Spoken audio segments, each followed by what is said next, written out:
as in the bottom right spawning as the blue Protoss player playing for Team Africa Freaks, it is going to be Stats. And in the top left, his opponent playing for DPG, it is Rogue. Yeah, it's a Rogue for Dragon Phoenix Gaming. Now, what I was going to say is that Rogue is one of the Zergs that I'm not quite sure if he also agrees with what I'm about to say, but it looks like he doesn't mind the late game, even though he doesn't do very well in it. You know what I mean? I It's have watched him play late game a bunch. He actually hold that thought because he just wanted to 15 hatch and then got blocked. You hate to see it as a Zerg player. But yeah, to your point, I have seen him play a bunch of late games, and I also have seen him lose a bunch of late games. Yeah. But he's known for having probably the most, or the best late game in Korea usually. Like he's the most Cyril-esque Korean, I would say.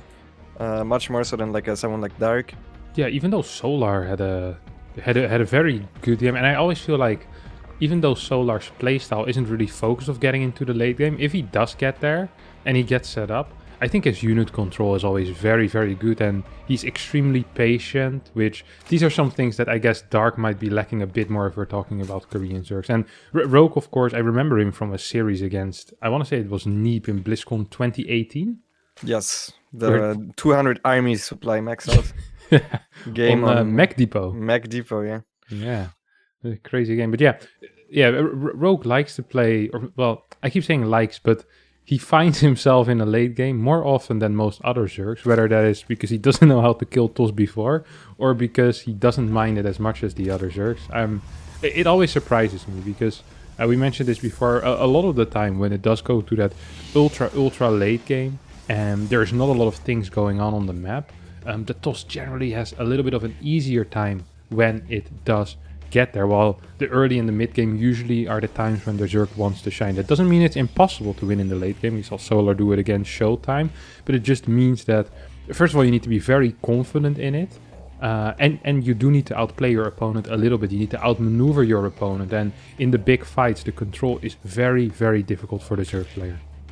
Yeah, absolutely. And I mean, I really don't think he likes late game, but very often Rogue thinks he's the better player, and then he plays passive and very defensive, safe openers. And if you play these safe openers and you make a bunch of safety units at first, you kind of can't really kill your opponent if it's a top Protoss player in the mid game. So that's maybe why he finds himself there. He also very often just tries to play lurkers, which doesn't lead into a killing move that often. If the Protoss scouts it especially, and they just have carries ready, so... Yeah.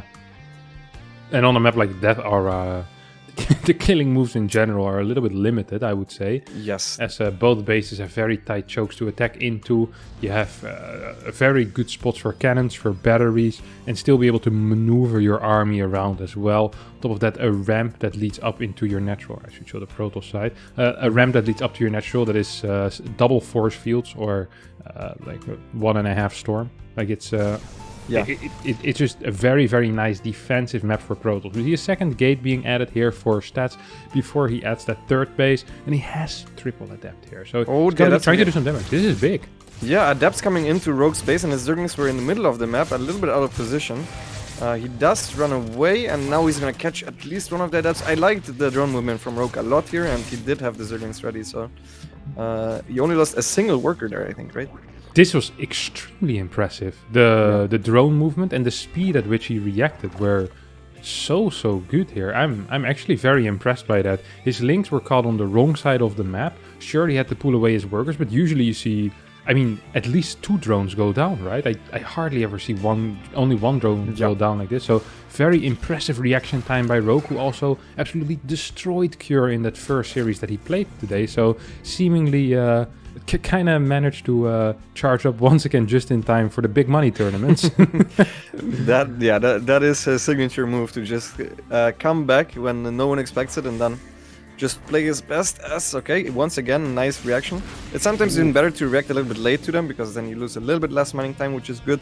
So almost perfect drone pull there. He did get 3 of the drones caught. I don't think he thought they were in range, the ones that were mining in the gas. Yeah, it's a little bit confusing for the people that don't know, because the actual range of where to trigger the stasis ward is smaller than the range once it explodes. So if you look at the little circle surrounding it, maybe he's going to put down another stasis. I'm not quite sure if he will. He's probably going to waste some, well, not waste energy, use some energy to kill a single drone there. But yeah, it feels very weird in that way, and so it can be kind of difficult to judge how big the splash of the stasis is going to be, basically, or the explosion of the stasis.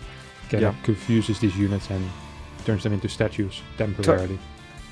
Talking a little bit about the openers that Stats chose to go for here, he went for the very standard double Stargate Void Ray, stopped after 4 Void Rays and didn't chrono boost them out either. And he has a very early charge and +1 follow-up, whereas Rogue actually went for the Evo Chamber first, so he's a super early +1 melee. Something that is not super common anymore, because you usually just prefer having a slightly earlier lair, and you don't really feel like you can do a whole lot against Void Rays and Oracles, but Stats actually has very little units at home, so maybe you can do something with the initial Zerglings that he made. Oh, Stats not paying attention there to the Void Ray, loses some HP. Yeah. There's 8 queens, by the way, 2 more on the way, so we're going to be going up to 10 queens with +1, and 24 more links on the way here as well. I'm almost thinking this should be a recall here on those Void Rays, if these links also go across the map. I'm kind of surprised by what... Oh no.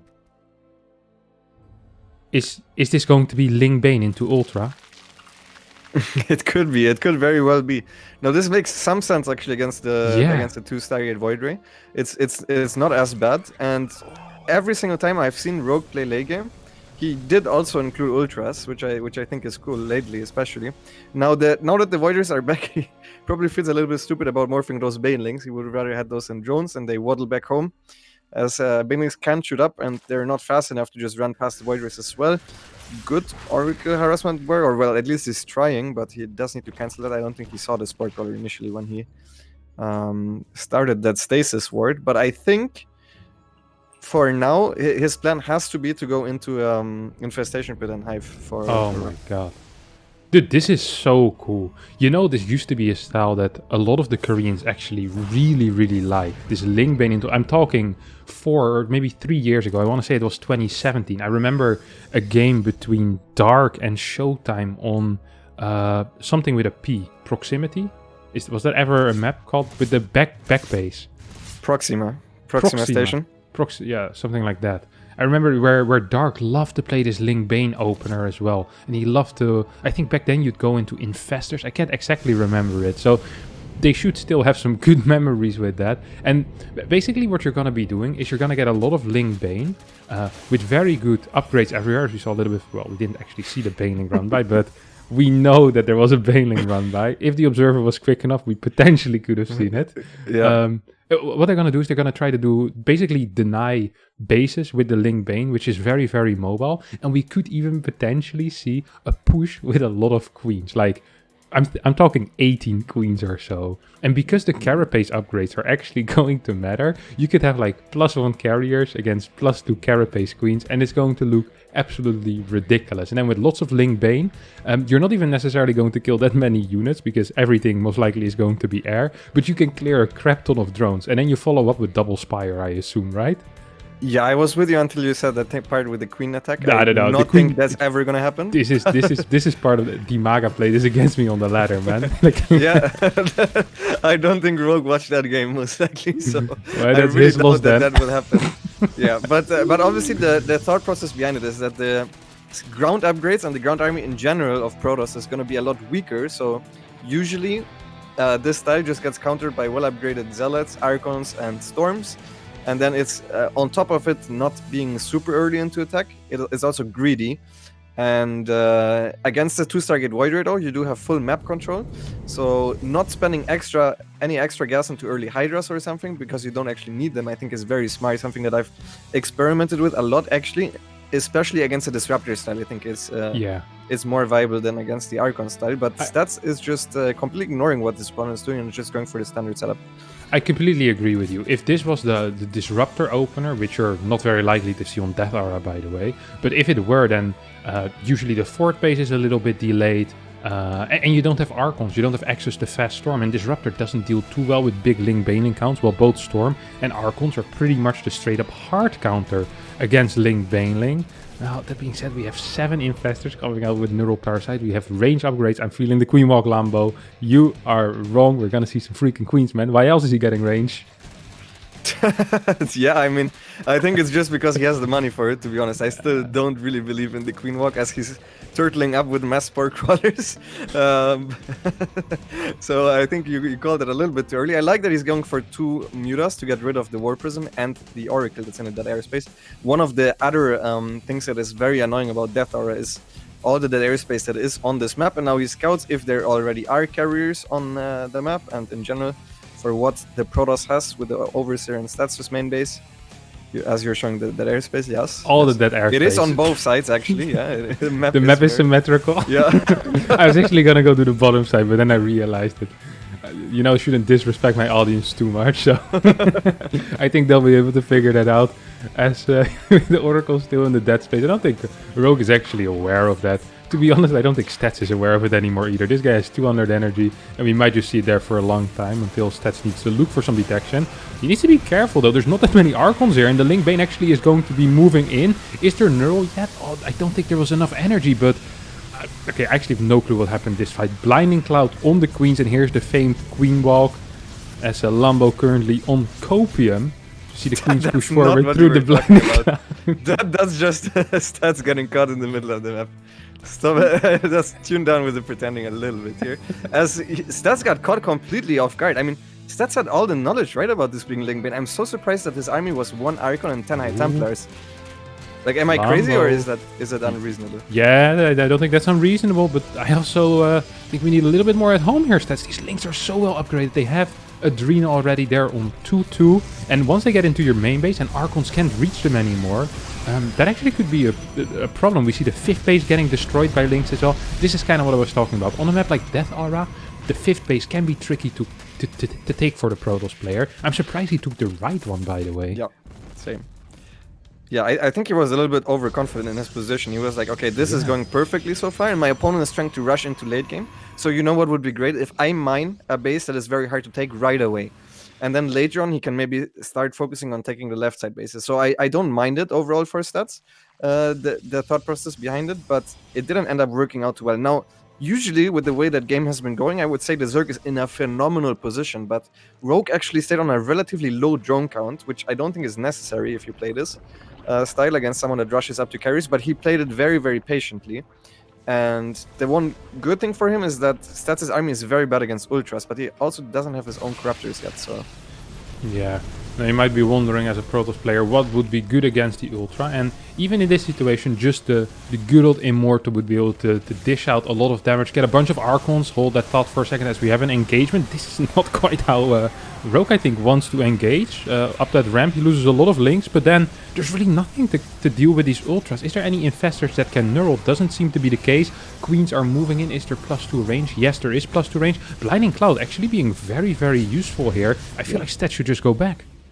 Yeah, the spell is called Microbial. Sorry, Microbial. I know you saw it for little. the first time. Yeah. But it is the orange one, not the green cloud. Now, I don't exactly know why Stats thinks he needs to attack. But obviously this army that Rogue is building is super, super strong defensively. And now he actually traded off some units, and now he's adding the Corruptors that are very important against what Stats has. And Stats actually lost most of his Void Rays. So, I mean, I really like Rogue's army composition a lot more than what Stats has right now. And I really disagree with the fact that he keeps trying to take the space, which is so close to where all the Queens are and where all the creep spread is as well. Yeah, this 5th base is looking difficult to keep, honestly. The one little thing that I did not like so far is that we haven't seen any Neurals yet. Perhaps this fight, Link's Ultras coming in. There is a couple of Neurals available here. Why aren't we seeing them? Just gonna be opting for Blinding Cloud instead. I don't think it's even going to matter as the Queens are moving off of creep. Joining a little bit late as the 5th base has already died. These guys are not really contributing to the fight, Lambo. I'm not gonna count this as a win for me.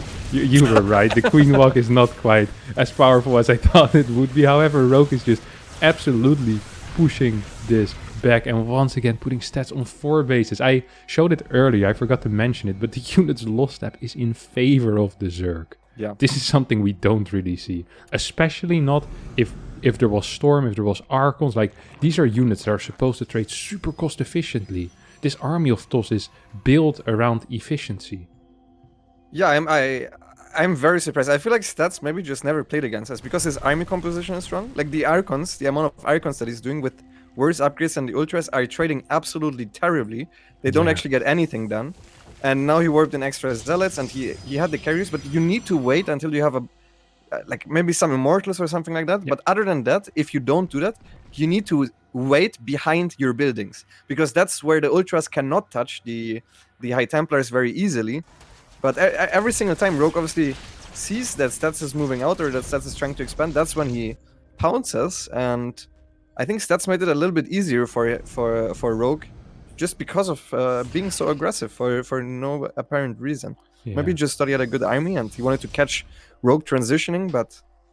Yeah, I feel like he didn't think there would be Ultras or something like that, or at least that they wouldn't be this powerful. Now, Ultras, of course, don't really die if there's 35 Queens with 4 transfuses each.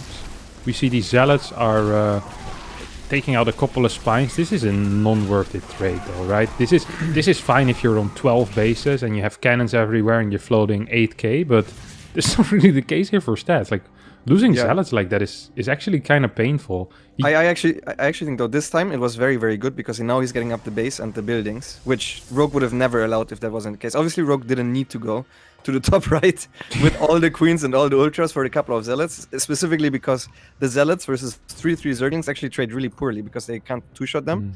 And they also have adrenal glands, whereas the Zealots don't have armor upgrades themselves. So I do agree with you. Usually that was not good. But if he, because of it, gets up his 5th base, in return, that would be, that would make it worthwhile, I guess.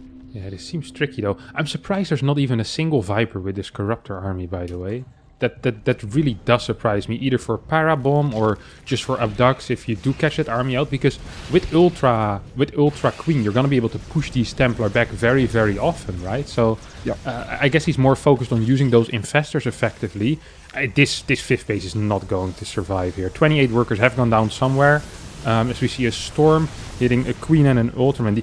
These Ultras, even though it's only 4, there's so many transfuses. So many transfuses. Yeah, and I really love that he's going into Brood Lords now. This is the tech switch that I think is super strong from Zerg in late game, is where you start losing your Ultras and your opponent is like, okay, he's probably going to remake Ultras. I really need the Immortals to finally fight. And now, because he's already so far ahead, he can afford to just transition into Brood Lords.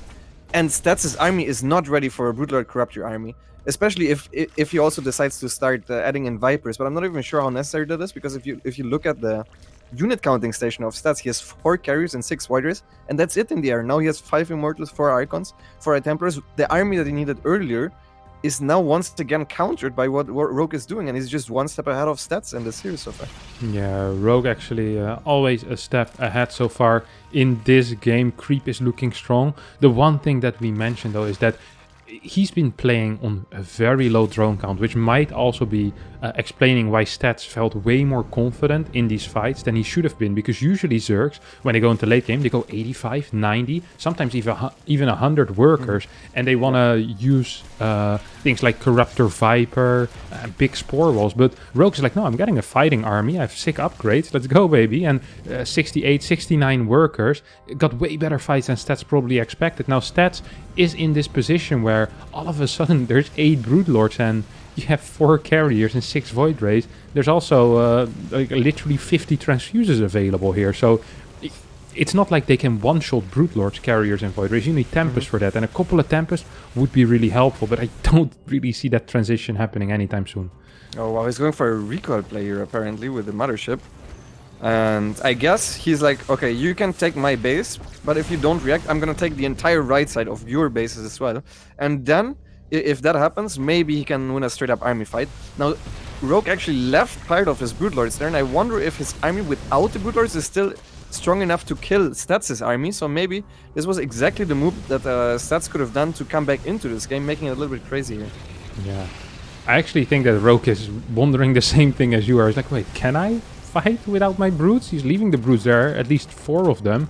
I don't know where the other brutes went. Oh, they're coming back the home. army, Yeah, yeah. okay. So 4 brutes are here. Good move. They're splitting up the brute lords.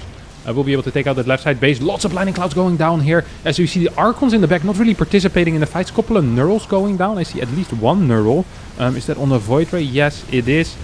Rogue is doing a good job in this fight, though the queens are just not dying, Lambo. The queens, the transfuses, the corruptors with the transfuses. As we see interceptors go down, the Archons finally joining up. But I think it might just be a little bit too late. Yeah, I actually think this was the first fight that went okay, but it's just that Stats has no bank, whereas Rogue immediately remaxed with 28 extra Hydras. I'm not sure why he made Hydras instead of Corruptors, but I guess it is the more complete unit if you're really certain that the toss is broke, because it can fight both the ground and the air follow-up, so to say. So I think that's fine as well. And as long as Rogue keeps the momentum and keeps denying the 5th base, it should be checkmate in this game. It should be checkmate. Now, of course... Oh my god, what are these probes doing?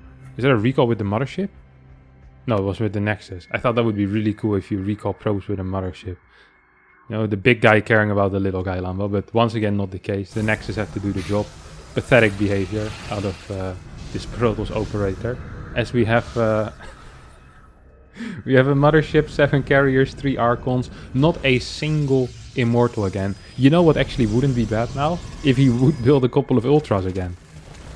Yeah, but I don't even think it's necessary because there still aren't. I feel like the only way Rogue could lose is if there would be Tempest right now. Tempest, I think, would be really strong against Rogue's army, actually. The army composition that he has now. With just shift-clicking the Brute Lords and then you storm the rest, because most of his anti-air is not Corruptors anymore, it's actually Hydras. So Corruptors can dive in, especially if you're ahead on the Tempest, because Tempests are very, very low HP. Whereas Hydras can't really. So, yeah, I feel like the best comeback mechanic would be Tempest. He's trying to make 2 Mortals at a time right now. Maybe even anticipating the Ultras that you were talking about, or just trying to round out his army composition a little bit better than he did beforehand. And now he again moves out, which I'm not sure I'm the biggest fan of. Where's the mothership? Is it, I guess, left back to recall somewhere? Oh yeah, I think he's moving towards the left side. Potentially a recall. Yeah, this army seems very, very bad. But on the other hand, if he stays home, I also think he's just going to die. He doesn't have the money for enough static. Here comes Rogue. Queens are being destroyed by a hatchery right now, and they got pushed back. Creep isn't quite here. Brute Lord's being targeted down. Good micro so far coming out of stats. Archon's a little bit in the back. We see Blinding Cloud being cast on a lot of these Hydras, which are just big storm here zones, as that's exactly what stats is doing right now. Hydras are falling rapidly, and this fight isn't going too hot for Rogue, but I don't think it's going to matter, as he still has a bank. He still has a crap ton of queens and a single ultra while slaying every last probe. Now, that last fight, I think, was kind of indicative of what you were talking about, that this army actually, that Rogue had with the Hydras, wasn't that strong, and only works if you know that your opponent actually is completely broke. If stats had enough money to actually max out on a proper Skytos army with good enough storms, with good enough tanking power to ensure that his Templar can stay alive, these Hydras are never going to be able to finish the game like this. Yeah, absolutely. And he even tried to do the same move that I was talking about with Tempest. He tried to do it with the carriers, right? You spoke about it. He did try to focus down the Brute Lords, and once there weren't enough Brute Lords anymore, the Storms, like if he had a couple extra High Templars there, he actually might have even completely turned that game around. I was very surprised at how close that ended up. Like they were within 40 supply, and Rogue was completely broke by the end of the game himself. So you can really see the Microbial Shroud working well with the Queen Ultra composition at first, and then completely backfiring with the Hydra composition later on. I much would have preferred seeing him remix with more Corruptors, to be honest, personally. Yeah, I'm definitely feeling the same there. Broodlord, Corruptor, Infestor, Viper, something like that. Such an all-around composition, and if you have bases that aren't set up, if there aren't any Tempest, it's going to be kind of easy, honestly, to finish a game like this, where you can just push into your opponent. He could even grab a couple of spores with his pushes. There's a couple of things on both sides which I want to talk about. First of all, I felt like sometimes the fights by Rogue felt a little uncoordinated, because he kept accidentally catching stats out on the map, right? So it was like, oh, this is a fight I should be taking, but then often like units were kind of trailing behind. Very often the queens didn't participate until very late. I think the infestor usage was good the longer the game went, but perhaps still a little bit too microbial shroud focused in those first fights where it felt like the Templar would just get pushed back automatically. Now, if we kind of do the same thing to stats there, I think the lack of walling altogether was a big surprise to me, because that's honestly the number one counter to an all melee army, right? Is gateway walls and hiding behind those. I think it was a little bit confusing to me. On top of that, the pushes not quite as great, but we'll see if both players decide to go into similar setups. I wouldn't be surprised if Rogue does do that if he sees 2 Stargate again. Yeah, I wouldn't be surprised either, as it did work perfectly, and I also would be really surprised if Stats does the same move outs that you were talking about again, because those seem to just get him very, very far behind. And I mean, if you look at the way he played in the end, I feel like both players started playing better towards the end, besides the very last fight from Rogue. So that was cool to see, and I think a lot of improvements to be made on both sides as we head into map number 2 on Jagannatha. Spawning on the bottom left, it's Afrika Freaks' Stats. Yeah, opening up with a 13 pylon here, which means that he will have to... he'll chrono boost before his pylon finishes, and he doesn't need to send down a second probe. I believe this is slightly less economical, but the difference is somewhere between like 3 and 10 minerals, so not going to be the biggest of deals, and it's really easy to always get the block off, even on a 15 hatch, as we once again saw Rogue attempt a 15 hatch and fail. Now he's going to go into the 17 hatch, which isn't the worst thing that can happen, but ideally you have that 16 hatch, of course. Yeah, it's not as bad trying to go for a 15 hatch and then getting blocked as it is to like go for a 15 hatch in general, because of, like a 15 hatch, you float larva for a little bit, but if you see the probe coming, you can just make the 2 extra drones, and basically you just lose mining time on the 16th drone that you don't produce for a little bit, so maybe you lose 10 drones for that move, so it's not as bad. As you said earlier, like the 3 to 10 mineral difference with the 13 scout compared to saying the extra probe down early is something that I even though you told me about this, I'm still doing the 13 plan purely out of laziness. Laziness, and it's just it feels nice to do as well. Yeah, I don't quite know why. Sometimes things are just feel nice, and because the difference is so small, I'm not surprised to see stats do it.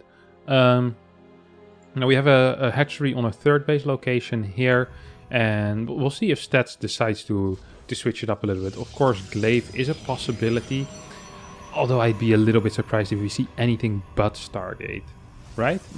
Yeah, I mean, the Koreans do like to mix it up in general, but I don't think Stats lost the last game because of the opener whatsoever. I actually think he was in a very fine position, and that's always what I love to see, when both players are probably gonna just expect that they can fix something and play better, or the other guy that obviously whose strategy worked to begin with might also do the same.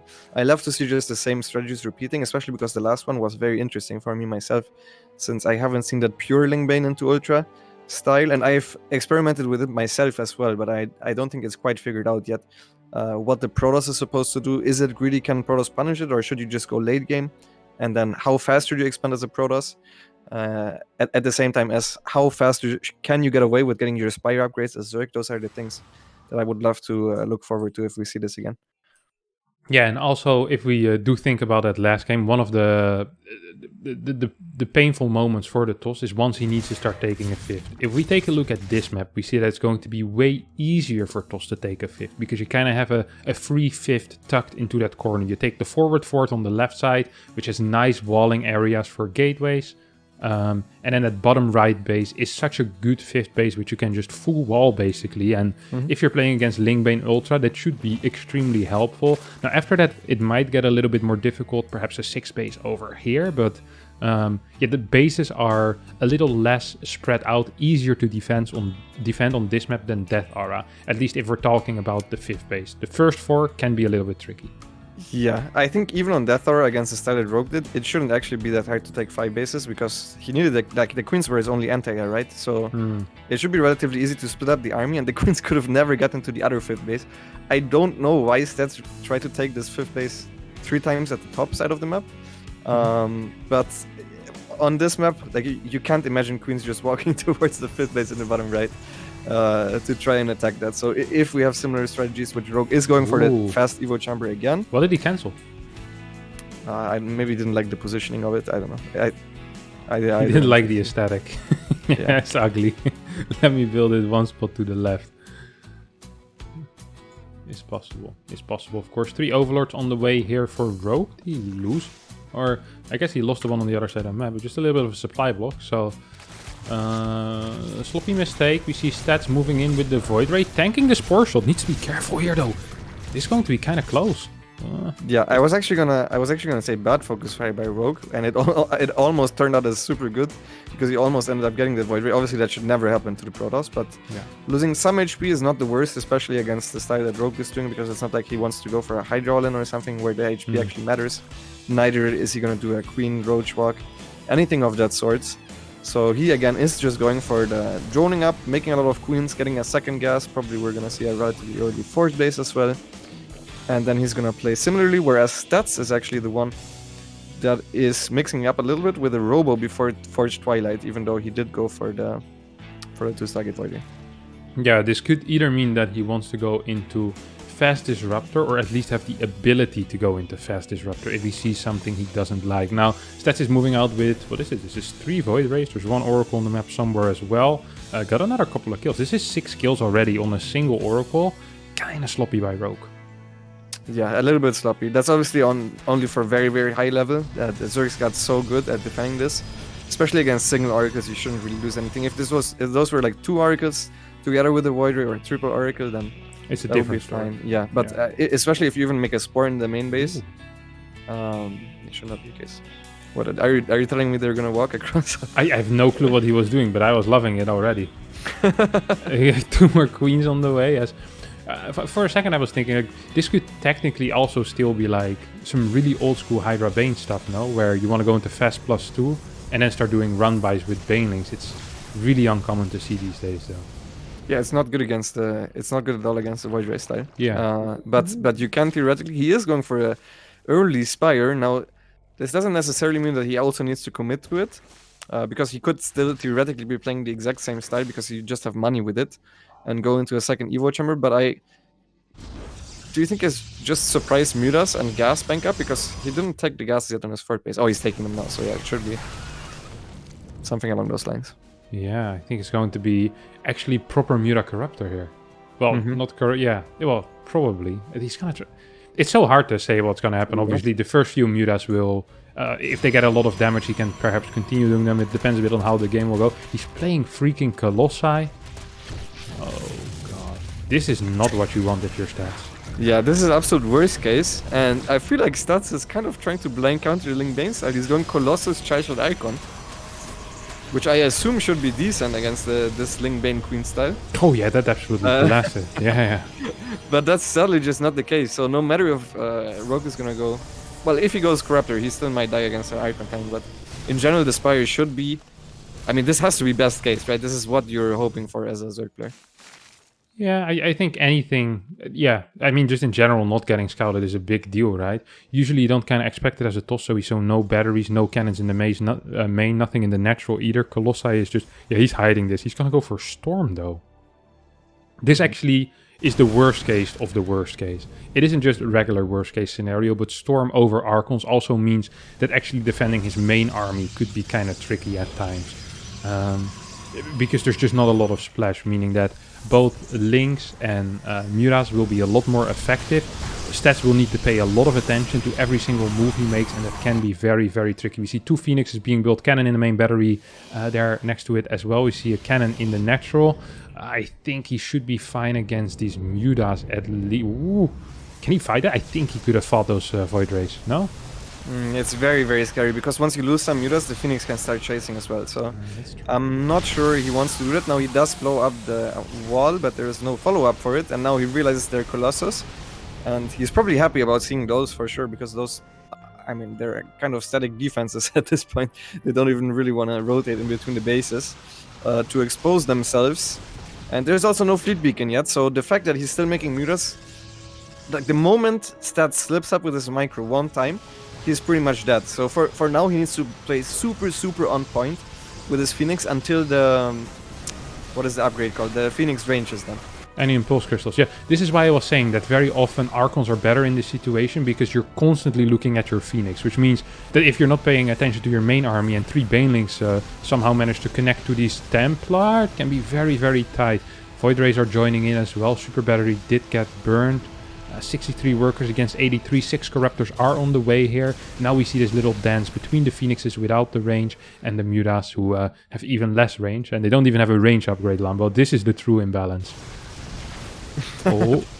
Is it the true imbalance? As he goes for the direct fight, and I think he has more than enough Mutas to deal with what Stats has here, who actually, I think, already made a couple too many mistakes in the main base, who lost a lot of mining time there, and also Captain Phoenix, and all of his static defense. So that's just the mistakes that you can't afford if you get caught off guard by the Mutas like that.